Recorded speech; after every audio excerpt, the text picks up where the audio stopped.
What's up, friends? So, a little warning, this is gonna be the rantiest video that I've ever done for any YouTube channel. I got a little rant in me. I don't have any answers here. This is just kind of a vent session with some fantasy at the end. So this rant is about the current state of the drone industry and how it ties in or is affected by the proposed DJI ban. What I want to do in this, though, is not focus so much on the ridiculousness of the ban itself, but I just kind of want to talk about the entire ecosystem and the environment. And most of my ire, most of my anger is actually towards the manufacturers within the drone industry, US-based or not, that for the past 10 years have just not done what they could have or should have to have a healthy, competitive drone market today. I have zero brand loyalty to DJI. I'm not a fanboy, so this isn't about DJI fandom in a sense. What this is about is the products that were brought to market that were the safest, most performant, and most cost-effective. And if we look over the past 10 years, those products were DJI products. Another thing that DJI has done really well is they've expanded kind of their reach in the market way outside of drones, right? You've got the Ronin 4D. I'm recording on the DJI mic. You've got the Osmo Action 4, all the transmission systems that they're doing. There's Raven Eye, the gimbals they've made. Like, they've really expanded what they've done past the drone market. And the interesting part to me is that, like, within each of those categories, they've done an amazing job. I have the DJI mic because it's like the best version of that wireless mic combo. I had a Rode, left Rode, went to DJI. Not because it was DJI, but because the product was better. So for a little bit of storytelling time, back in 2015, I bought my first drone. It was the Solo, made by 3D Robotics. The first time I took it out, I had transmission problems in terms of like connecting from the controller to the drone.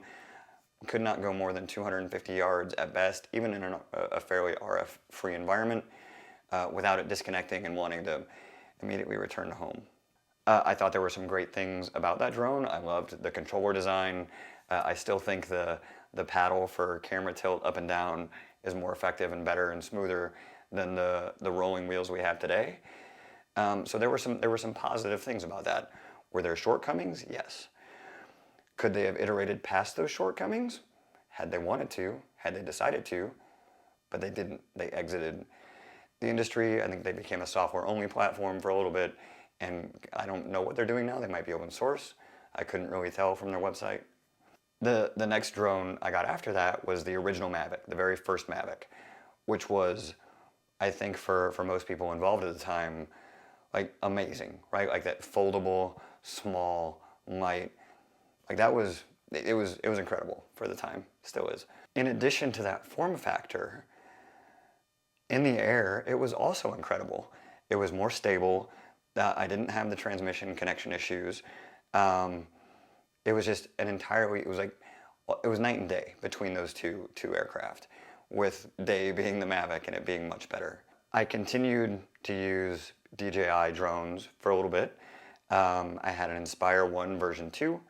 I ended up with the Mavic 2 Pro.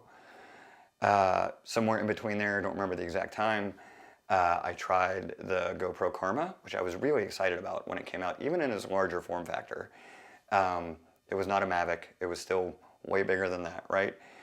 But I was excited for it. And from the innovation perspective, the controller was amazing. The clamshell design that they had, which would protect itself when it was closed, so you could throw it in your backpack, I thought was great. I loved having the screen built in. I didn't have to use my phone. And the Mavic at the time, I was still having to use my phone to do all that. So I thought that was incredible. The modularity of the Karma gimbal and the Hero 5 and that whole ecosystem was, I think, really interesting. And it was just kind of it was a version 1, right? And if you've been in software development, you've been in product development, version 1s are usually kind of rough. So the battery retention issue, The flight characteristics of the Karma weren't great. If you were trying to like move it as fast as it could forward, the gimbal would start to shake a little bit, and that wasn't fun. But there were a lot of interesting things there that I think if they could have stuck into a V2 and a V3, would have been great. And then in late 2019, first part of 2020, I started getting into FPV. The first quad that I built was analog. I think it was maybe 4 or 5 months later, the DJI HD system came out, and I moved over to digital, and I've never looked back since. So all my quads are O3 units now. And again, not being a DJI fanboy, I also tried the Avatar system when it came out. I built 2 quads with that, and the goggles were pretty good. I like the goggles, but the transmission and the picture not as good. Again, a product that is not as good. We can actually use Walksnail, aka Caddx, now as an example as we talk a little further. So let's keep that one in mind, because they've actually done something right in all of this.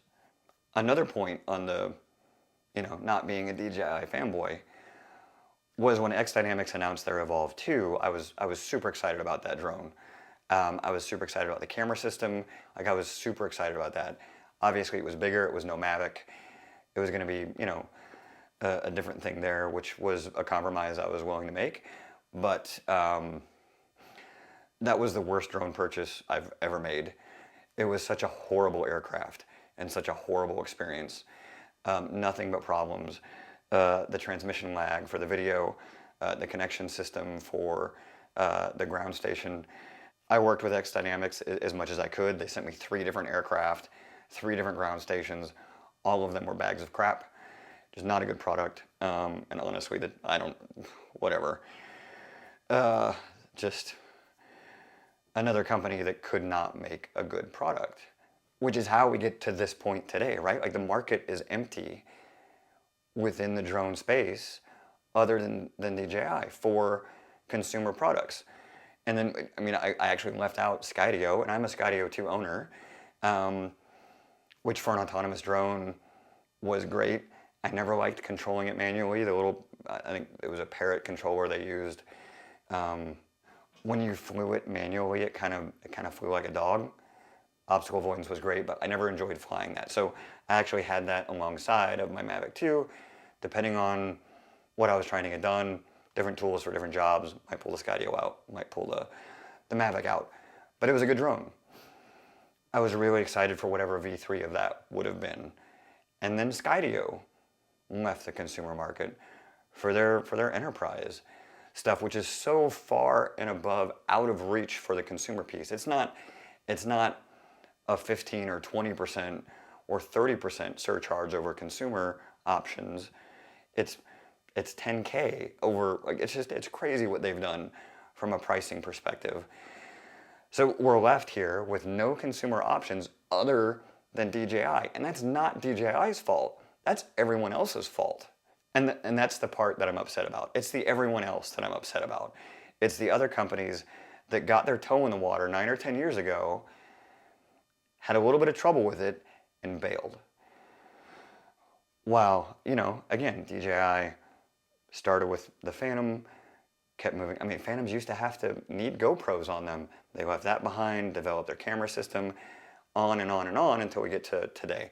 So why, and this is where, like, the fantasy land comes in, why didn't GoPro do that? If you can think of any other company positioned within the content creator, video, drone space, what other company was in a better position 9, 10 years ago to basically replicate what DJI has done, but on the US side of things? If you can think of another company that could, like, bear this burden, like, let me know. I can't think of one. My focus, my fantasy land, is I wish GoPro would have taken their action cam market that they had and grown and expanded their market into other products we could use. Why am I not using a GoPro mic? Why am I looking at a Blackmagic Cinema or a BGH1 to put on a Cinelifter instead of whatever GoPro could be making? Why do I have a Hero's Bone 10 and not a Hero Bones 12 still? Like, I don't understand why they've sat on their laurels. And I mean, honestly, their stock price and everything else reflects that. I think it was $1.52 a couple days ago a share. So it's not like their plan over the past 9 or 10 years has worked really well. So that's the dream. That's what I wish would have happened. Is it something that they can start doing now? Maybe. Like, where are they going to be 5 years from now if they just stay in action cams? You've got Insta360 and the cameras they have, which are great. You've got the Osmo 4, the action cams there are great. Even the cheap knockoffs for, $60 or whatever dollars. Like, everyone's got an action cam. Sony has an action cam. So how one company is going to stay in any of this with just that one product, I don't know. So they could start now. They could start making the investments in new technologies, working on transmission systems that can compete with DJI, working on making products, not just drones, but again, camera systems past action cam, or ruggedized cinema cameras in the box shape, sensors that aren't, as small as my thumbnail, things like that. I don't understand why no other manufacturer has done what DJI has done. And I want it to be GoPro. I do. I want it to be GoPro. I've been a hero. I've had every hero since the first one. It makes me sad. This want is true regardless of the DJI ban.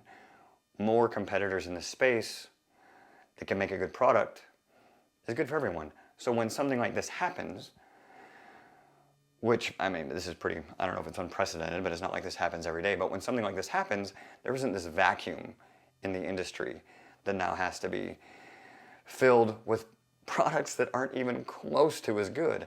They're not as safe, they don't perform as well, and they're crazy expensive. Oh, so much for free market. So what do you think? Who do you think could come in and carry the mantle of this? Who do you think could come in, regardless of the ban, and challenge DJI? What would need to happen? Do we have to have government subsidies on our side for a company to do that? I don't know. What I do know is that I hope through this, ban, no ban, that the industry finds a way to support the consumers that have, basically stood this industry up over the past 10 years. The drone market is exploding because we want them. And unfortunately right now there's one main manufacturer that's supporting that. So why can't other manufacturers come in and do that? And that's my rant. And like I said, I would love that to be GoPro. I think if we could turn GoPro into the US version of DJI, that would be amazing for everybody. Shareholders would probably like it too. Anyway, that's my rant for the day. I'm gonna get back to making good videos around flying and doing drone stuff and things that aren't so ranty, but this situation is so frustrating. And I've just had this thought in my head about GoPro kind of stepping up. I wrote an article about this on my website back in October when the ban was just around federal and state agencies.